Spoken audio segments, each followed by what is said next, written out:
15 de France féminin, une déception pour finir, place au mondial.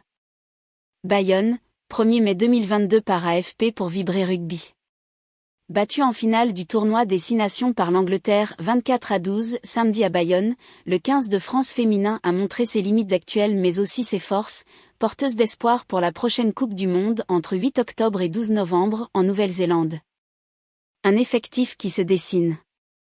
L'encadrement des Bleus avait déjà esquissé lors de la tournée d'automne victorieuse une ossature d'équipe, avec notamment l'arrivée de jeunes talentueuses, telles l'arrière Chloé Jacquet ou la deuxième ligne Coco Lindelof. Des choix validés par 2 succès contre les Black Ferns néo-zélandaises, championnes du monde en titre, et un contre l'Afrique du Sud. Le tournoi 2022 a permis d'accentuer quelques traits et de confirmer un cadre, ou plutôt des cadres. La demi de mêlée leur sensu, meilleure marqueuse du tournoi, 6 essais, bien que en deçà de son niveau habituel contre l'Angleterre, a confirmé qu'en l'absence de Pauline Bourdon, il fallait compter sur elle. C'est une joueuse qui est capable de bien animer le jeu, de faire des brèches, de nous mettre dans la lancée, avec un jeu au pied très intéressant. Quand elle est proche de la ligne, elle piste et dès qu'il y a une opportunité de marquer, elle est capable de la saisir, résume la sélectionneuse Annick Hérault. Autre satisfaction, les deuxièmes lignes Madoussou Foll, impeccable durant toute la compétition, meilleure plaqueuse des Bleus avec 64 plaquages et Audrey Forlani, la troisième ligne Romane Ménager, l'arrière Émilie Boulard et la pilier Anaëlle Dehaye. L'Angleterre, une bête noire à dompter. Au-delà du fait qu'elle prive la France de son premier grand chelem depuis 2018, la défaite à Bayonne dans ce 50e crunch, la 10e d'affilée, sonne comme un cruel avertissement pour les Bleus. Certes, elles ont dominé sans trop se forcer les autres nations participant au tournoi, mais face aux Red Roses, le bâtiment blesse.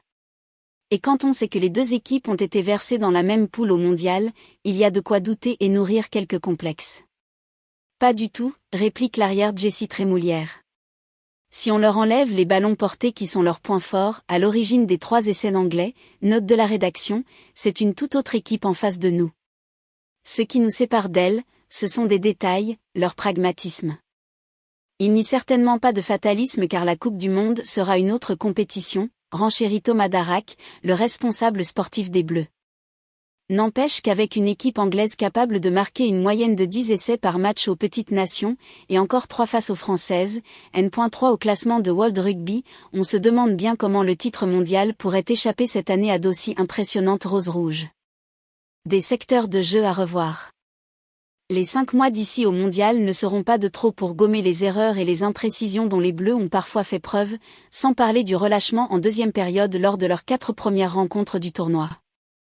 À Bayonne, on a manqué de ballons, ce qui a limité la capacité à scorer, on a eu du mal à alterner sur nos prises d'initiative, on a du mal à sortir du schéma décidé, il y a une maturité à trouver pour aller chercher ce dernier palier, analyse Thomas Darac. Annick Hérault regrette de son côté trop de fautes, 11 pénalités concédées samedi et tous ces ballons qu'on perd, dont 4 en touche. À nous d'être plus perspicaces en touche, plus simple aussi, et de les contrer en l'air pour éviter les ballons portés, ajoute la deuxième ligne Céline Ferrer. Physiquement, il est clair que le rapport poids et puissance leur est favorable, note la capitaine Gaëlle Hermet, mais on a d'autres qualités, notamment défensives, 134 plaquages contre 114 et techniques. Copyright 2022 AFP